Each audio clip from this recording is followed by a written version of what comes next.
Magandang araw po muli sa inyong lahat. Nagbabalik po ang inyong lingkod, ang regular host ng ating tipon-tipan sa PIA, Oliver Tamayo Bakay, sa ngalan po ng ating Regional Director, Director Purita Eslicas, sa inyo ang isa na namang edisyon ng tipon-tipan sa PIA. Ngayon pong umaga ay dapuan po natin ang ating pong talakayan sa paghahanda or ang kapabilidad ngayon ng Provincial Disaster Risk Reduction and Management Council and Office na ang probinsya po ng Cagayan.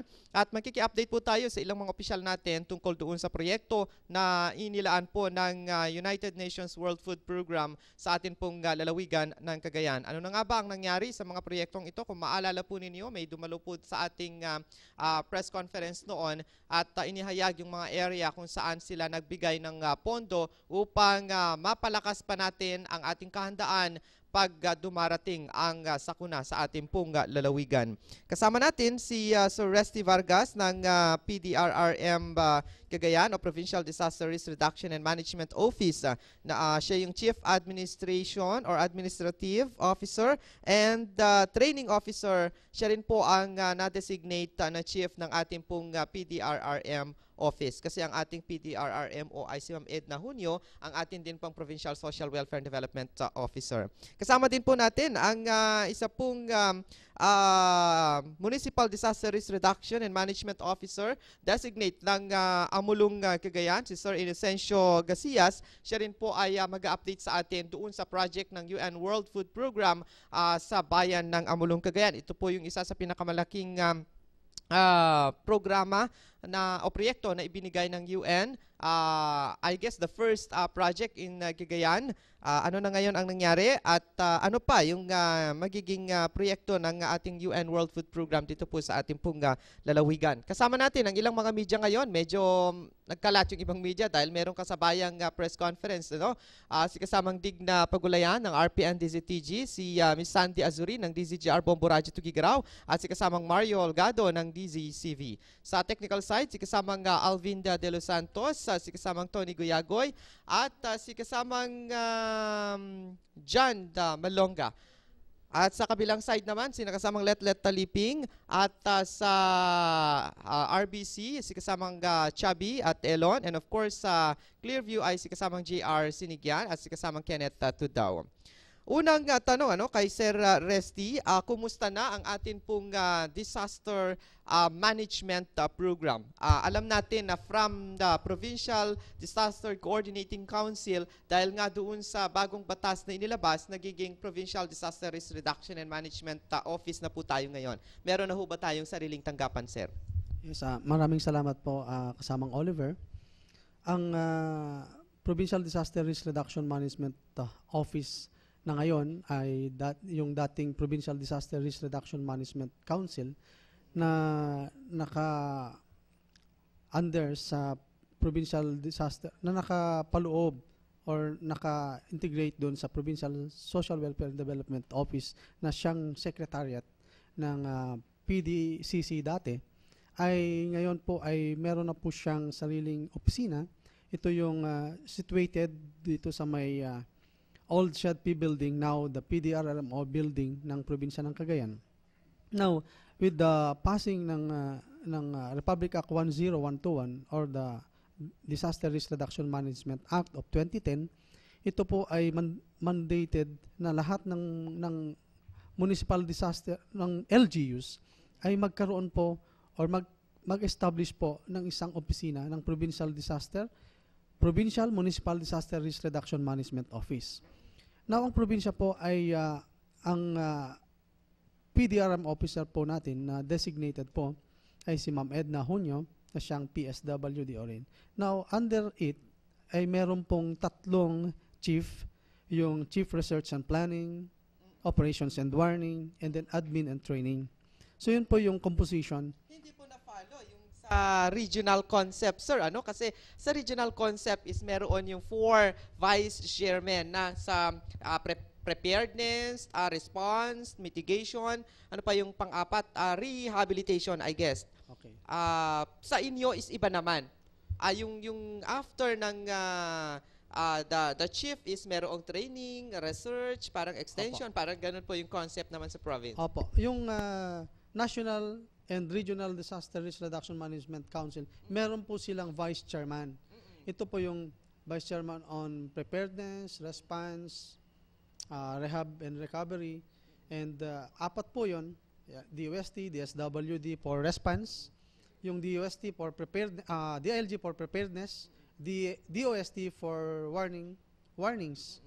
Now sa local government units, ang chairman wala pong nakalagay doon na vice chairman.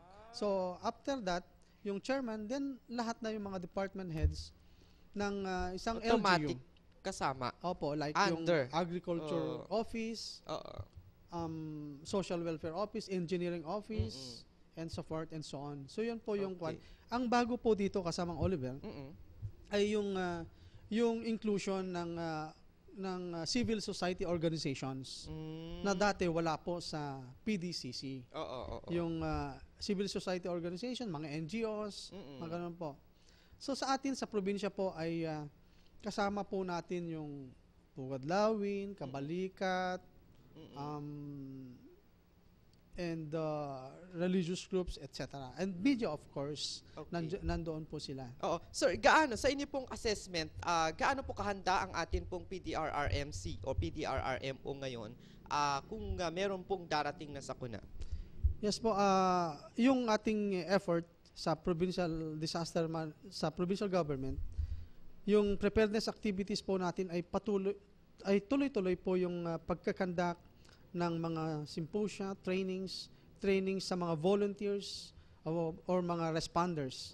Sa probinsya ng Cagayan ay nakapagpatapos na rin na naman tayo ng pang-apat na batch ng Rescue 29.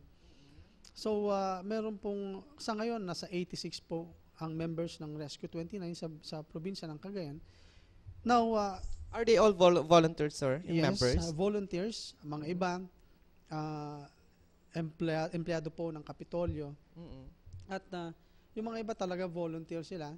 And yun po, marami pong mga nakaatang din na mga invitations from the municipal na magpapakandak po ng training on rescue training, WASAR, Water Search and Rescue, etc. So yun po yung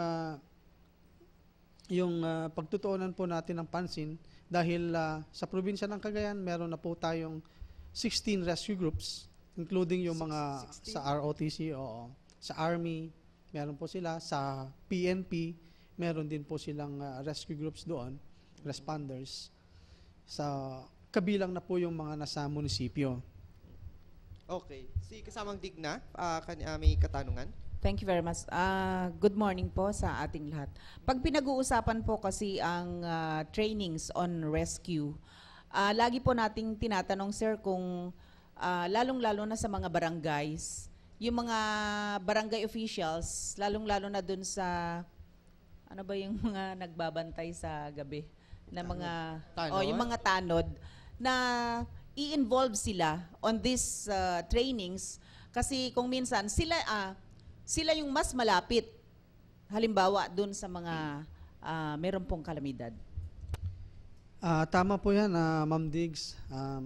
Yung mga tanods po natin dahil yung trabaho po nila talagang magbantay ng kaayusan, etc. At madalas sila po yung nakaka-witness, nakakakita yung mga pangyayari. Like for instance, may mga vehicular accidents, may mga drowning incidents, at may lahat ng mga emergencies. Sila po yung mga tinatawag natin first responders. At lalong-lalo na sa mga barangay. So yun po yung ating in-encourage sa mga munisipyo na yung pagsasanay ng mga volunteers ng kahit anong emergencies, vehicular accidents, drownings, and other emergencies ay dapat po pagtuunan dito sa barangay. At ang probinsya naman po ay nandyan po na kaagapay ng bawat munisipyo at barangays. Ano-ano po yung iba't ibang trainings na ibinibigay po ninyo sa ating pong mga rescue teams?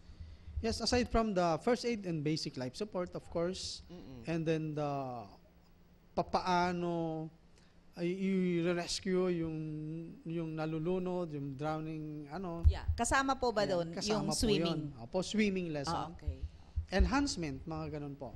Kasi, Ang pinaka common sir is yung water search and rescue. Opo. Kaya nga po. Oo, dahil sa pangyayari na lulunod, lagi tayong nababaha kasi number one problem ng Cagayan is flood. Definitely, That's number one, di ba sir? Oo, yes, sir. Cagayan is prone to flooding. Anyway, i-welcome natin si kasamang GR Sinigyan ng Clearview Cable Television. Gusto ko lang magtanong, mamaya dapuan na natin yung UN World Food Program. Si kasamang Mar, may question ka rin about sa disaster?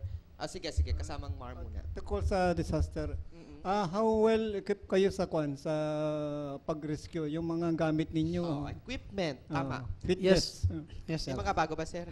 Meron po tayong, yung sa equipping po natin, meron po tayong, nakapag-acquire po tayo last year ng fiberglass boats, aside from yung rubber boats. Dahil napag-isip-isip natin ng ating chairman, si Governor Antonio, na yung rubber boat medyo mahal din ang maintenance. Oo. Knowing na ang Cagayan ay dito sa mga river banks natin, kapag natusok yung rubber boat, Wala mahal na. po yung maintenance. Kaya nakapag-acquire po tayo ng fiberglass. Bali ilan ang rubber boats natin sir? Anim sa province.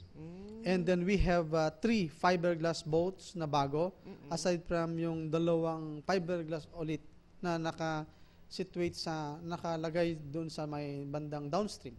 So sa all in ganun. all 6. Opo. Okay. Other equipment sir, maliban sa fiber Aside from glass na yung boats. na-acquire natin last year, yung power tools. Yung power tools, pwede po nating magamit yan sa mga vehicular accidents, mga naipit, no? May spreader, ganon. May cutter spreader, may mga kung heavy equipments, mga ipit na tao, meron po tayong kapabilidad na ganon. At meron po tayong trained sa paggamit ng mga power tools. Okay. Kung sa inyo sir, sa inyong palagay, ano ang kulang ng PDRRM Cagayan? Well, In terms of equipment. yung ating mga equipments ay mga basic rescue equipments. Kailangan pa rin po natin yung aside from yung rubber boats, yung fiberglass boats. Kapag malaki na talaga yung flood, yung baha dito sa Cagayan. Kung malawakan na. Opo. Kailangan din siguro natin yung amphibian boat. Wow. Yeah. Other equipments po, meron po tayong searchlights, scuba gears, paraphernalias. Meron po lahat tayo. yun. Mga Meron po life tayo. support Life vest, gears. mga yan. Ropes, rescue ropes, carabiners, Kompleto. sa mountain rescue. Meron po tayo yan. Basically, ang sinasabi natin ngayon na meron tayo ay to manage itong mga disaster na meron tayo ngayon. Opo. Doon sa level na dati na nating na-overcome. Opo. Pero in worst case scenario nga, kapag malawakan ng pagbaha, kailangan ng amphibian dahil napakaraming taong i-rescue at magkakalayo ang area kung saan Opo. sila i-rescue. Kailangan po din yun. Pero magkano po yun, sir? Siguro nasa 8 to 10 M. Wow. Kasi alam niyo yung kung nakita niyo po yung amphibian ng Red Cross. Yun po yung gustong sana ma-acquire ng probinsya. Ay, meron ang Red Cross. Red Cross meron po sa Cagayan? Manila. Manila. Akala ko wala sa po dito. Cagayan. Wala din po. Kaya nag-request Wala din kami ako. ng assistance ng okay. Philippine Red Cross. Okay. Any other question on disaster bago tayo sa UN World Food? Si kasamang Sandy. Hello sir. Ilan daw po ang nilalaman ng amphibian kung sakaling magkaroon tayo ng malawakang Capacity pagbaha? niya?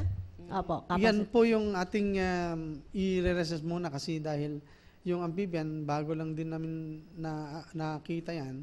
So, kailangan din nating, kung malaki yon, yung capacity niya, abot din siguro, hindi ko exact mawari kung ilan. Pero malaki siya. Malaki siya. Malaki siya. Okay. At least maraming maliligtas kung sakasakali. Anyway, mamaya balikan natin yung iba on disaster preparedness and management po.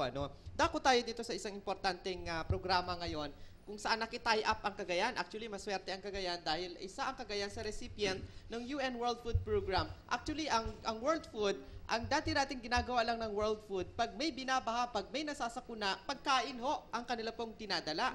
Pero sabi nila, hindi enough eh. Sila rin mismo ang nagsabi na it would not be enough just to feed the victims. Kailangan din, long term din ang kanilang ang project ng kanila pong gagawin. Kaya nag-isip sila ng konsepto na project-based sila. Ngayon, meron ang Cagayan. Alamin natin kay Sir Resty, ano-ano yung mga proyekto ng UN World Food Program dito? Yes, masasabi ko siguro mapalad nga tayo.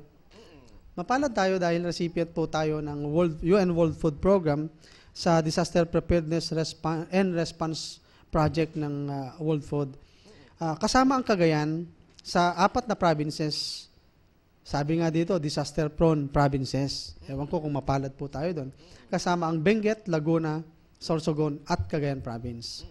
So ang sa Cagayan, meron pong 3 munisipyo na kasama, aside from probinsya ng Cagayan, we have the Apari, Mamulong, and Rdrrmc. So ang probinsya ng Cagayan ay una sa phase 1 ay yung strengthening ng Rdrrmc Cagayan, may mga trainings, seminars na dinaluhan po ng ating mga membro ng council upang sa ganun magkaroon po ng updates at yung knowledge nila on disaster preparedness and mitigation. Oo. Ito yung 3, sir, ano? Apari, Amulong, and Rdrrmc. Yan po yung sa ano phase yung 1. sa Apari? Ang Apari po ay dahil alam po natin ang Apari is nasa coastal area yan. Oo. So ang identify ng LGU Apari na isang problema nila ay yung erosion, yung flooding along that area. So ang project po nila is yung propagation and plantation of vetiver grass. Yung vetiver grass po ay nakita at napag-alaman na research po ng ating mga scientists na ito ay epektibo na para hindi siya ma-erode yung parang sinusuportahan itong Opo, riverbank natin. yan para yung hindi siya riverbanks ma-erode. natin. Yan yung that's, isang project nila. Vetiver grass propagation and plantation. How about sa Amulong, sir? Sa Amulong po, ito yung sa phase 1, na ang isang problema kasi ng Amulong is yung kung nabaha yung mga barangays, yung mga farmers natin, yung mga produce nila, wala po silang problema sila kung saan nila dadalhin at i-dry nila yung mga produce nila. So ang meron sa kanila is storage facility. Okay, how about Rdrrmc, sir? Ang Rdrrmc is yung establishment ng Municipal Disaster Office and equipage. Okay. So yun, welcome din natin ang ating dalawang kasama from DWPE Radyo ng Bayan, si kasamang Lani and si Jen. Okay. Dako tayo sa UN World Food. Meron po tayong si Sir Inocencio Garcia, siya po ang Rdrrmc designate ng Amulong. So isa po siya sa kasama natin ngayon para ihayag ano yung update doon sa project ng UN World Food Program sa bayan ng Amulong, being one of the biggest projects na binigay ng UN World Food. Sir, kumusta po yung atin pong storage facility sa inyo pong bayan? Magandang umaga po sa ating lahat. Yung tungkol po sa storage facility na yun po yung phase 1 project ng LGU mulong with the World Food, United Nations World Food Program ay nakompleto na po natin. Kasi yung kasalukuyan ngayon na ginagawa natin o your undertaking natin with World Food ay yun yung phase 2 na. Yun yung Municipal Disaster Operation Center establishment. So, patungkol dun sa storage facility, pwede na natin siyang gamitin. Actually, yung latest updates tungkol dun is yung nagkaroon na kami ng training through the CAVAPED. Ma'am Perla Visoro, nagkaroon na kami ng training para maturuan yung mga tao kung paano yung paggamit dun sa food storage facility. Shortly, sir, bigyan mo kami ng idea. Paano nga ba gamitin yon? Uh, Actually, yung pag-identify ng food storage facilities, our Phase 1 project with United Nations World Food Program, ang rationale behind this project is kasi ang Amulong, alam naman natin, is an agricultural municipality. So, 94% of the inhabitants are engaged in farming dun sa munisipyo namin. And yung isang problema namin na nakikita namin, tuwing dumarating yung mga disasters o yung sakuna is natatangay or nabubulok yung mga produkto ng mga farmers. Kaya yun yung isang naisip namin na isang justification dun sa pag-identify ng emergency food storage facility as our Phase 1 project. So yun po. Isa pa, during worst case scenario, we have been experiencing this in the municipality of Amulong because some parts of the national highway are unpassable. Oo.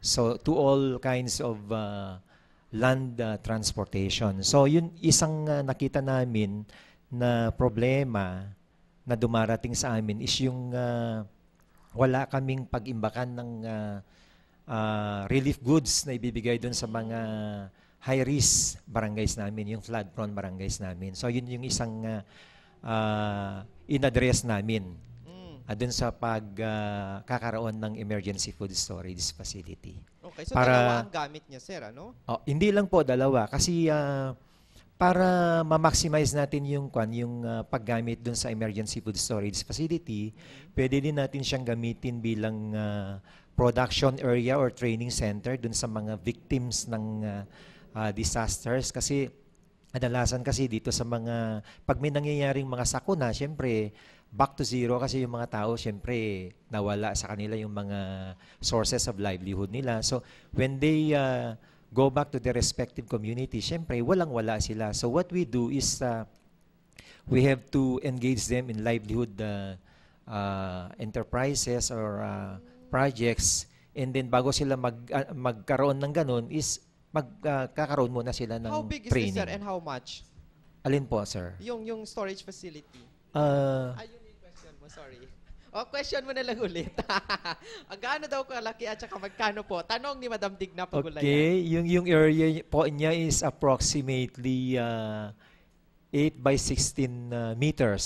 So yun po, yeah, it can accommodate approximately 4 tons. 4 tons are na goods na pwedeng ilagay doon sa kwan. And then yung funding niya is funding niya dun sa Phase 1 is yung binigay sa amin ng World Food is 750,000. That was the commitment. But there was an augmentation coming from the DSWD through their Cash for Work program. Plus meron ding konting malaki na iniambag ng LGU Amulong. Follow up Okay, na so lang, Bear. tatlo. Okay. Yes, kasamang Digna. Yes. Yun bang lugar na pinagtayuan itong emergency food storage facility ay hindi ba inaabot ng baha? And ano ang obligasyon ng mga halimbawa mga residente na maglalagay po ng kanilang imbak doon sa storage na yun? Yung tungkol sa unang, paki-repeat po yung unang tanong niyo, ma'am. Yung first question. Hindi yung pa naaabot ng pinaglagyan baha. doon Okay. sa storage facility, hindi ba ito inaabot ng baha? Hindi po inaabot ng baha yung kung saan namin ipinatayo yung food storage facility. Kasi kung dadako po tayo sa bayan ng Amulong po, yung lugar kung saan siya naka-construct is yun na po yung pinakamataas na lugar. Very strategic po yung niya, yung lugar niya. Kasi kung nandun ka, kaya nga po gusto kong idugtong yung Phase 2 ng World Food namin na yung taas niya, ginawa na po namin siyang Municipal Disaster Operations Center. Saan located, sir? East or west? Sa Sentro Amulong, Cagayan, just in front of PNP office. Sa east. Oo, yung How doon sa police. accessible itong sa west? Accessible, very much okay accessible. naman, Oo. meron naman siya. When you say itaas, sir, ibig mong sabihin, ilang palapag yun? Bali, as of now, 2 palapag na siya. Kasi nung una, kaya nga po ini-explain ko, na yung unang collaboration namin sa World Food is yun yung emergency food storage facility. First floor pa lang siya noon.